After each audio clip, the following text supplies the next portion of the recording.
Thank you for joining us. We're here with Judy Reeves, author of 4 writing books, one of which is A Writer's Book of Days, which is just republished and is celebrating its 10th anniversary. So congratulations on that. Thank you.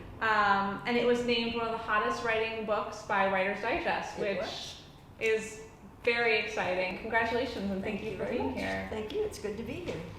Okay, so I know you are very passionate about writing prompts, obviously. That's what your books are about.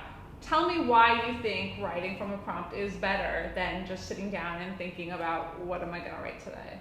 Because of that word that you use, thinking, which it actually gets in the way of doing the kind of writing that I think we want to do, which is authentic, intuitive kind of writing. So once we narrow it down to what we think we want to write about, then how do I think I want to start? So there's all this thinking going on and there's no writing going on.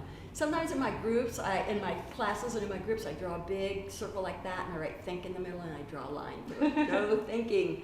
So what happens with a prompt is that it gives a place to start, no matter whether you're using it to work on a project, a current, ongoing project like a novel or a short story, if you're writing a memoir, or if you're just doing writing practice and you want to use the prompt, it gives you a place to start.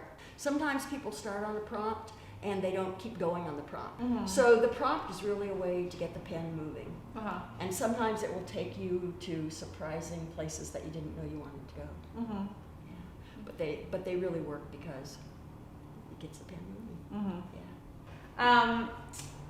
So let's just dive into Writer's Book of Days. So how did you come up with the idea? How did you decide that you wanted to write this book? And even with the structure, you can tell us a little bit about the structure too.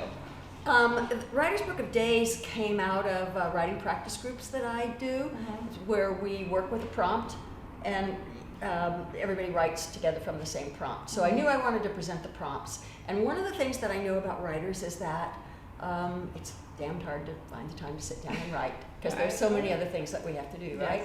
So the idea was if you make a daily appointment with yourself and to sit down and write, and then here's the prompt that you'll write from. So it was going to be a calendar. And I was going to have like scratch off prompts, like you would get a little desk calendar and then you scratch off the prompt every day. But when I sent this proposal out, New World Library said, "Do you think that could be a book?" And I said, "Oh yeah." Anything you want. Yeah, I can do that. And I'd never done a book before. But the idea was to be able to present the writing prompt for every day and to talk about the idea of writing practice. And since I had in my mind that it was going to be a calendar before, that's how it got to be, and because I wanted it to be daily practice, that's how it got to be a Writer's Book of Days. Got it. Yeah.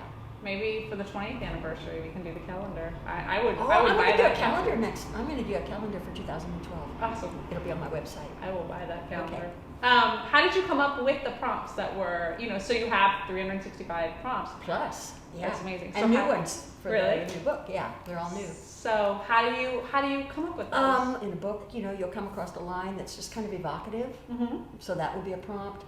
I read a lot of poetry, and that would be a prompt. Like how? When I say to you, "You found it in your pocket," or I say, "Write about skin," or I say, "Someone's playing the piano."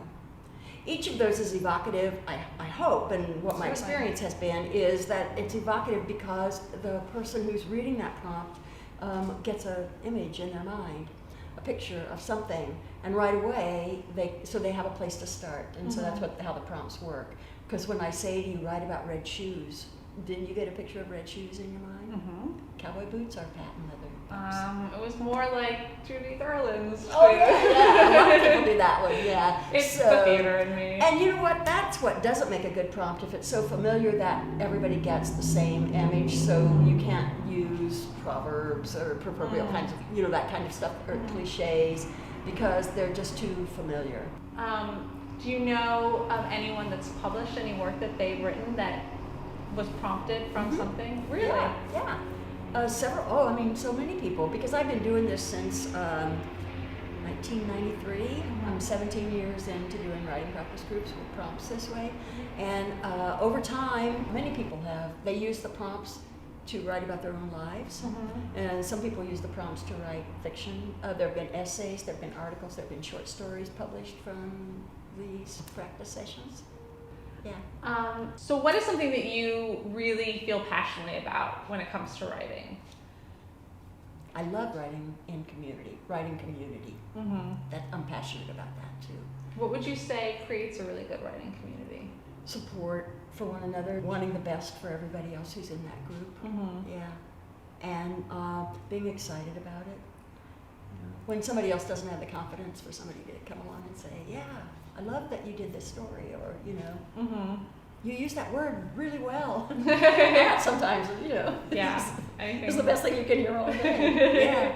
Yeah, it's the support. And so I think because, and not just writers, but any artists, we need to find our own kind. Mm-hmm. Because this is where we can really talk about what matters to us and not sound so stupid. No, I completely agree. Yeah. I just didn't know other people felt that way. Yeah. Since I've taken classes with you, I've been very impressed with your knowledge of fiction and memoir craft. What are some of the things that writers can do to tell a better fiction or nonfiction story? It's so old, show don't tell. Mm-hmm. I find a lot of writers who come to my classes, new writers who come to the classes, they tell the story rather than show the story. They don't involve me in it. I was just reading the Flannery O'Connor book today, and she's about writing fiction, and she's saying the same thing. And I thought, oh, good, Flannery and I think the same way. Yeah. But it is. If I can be present in the book, then what we want to do is offer this book that people can get lost in, that they can enter into and really feel the story and experience the story.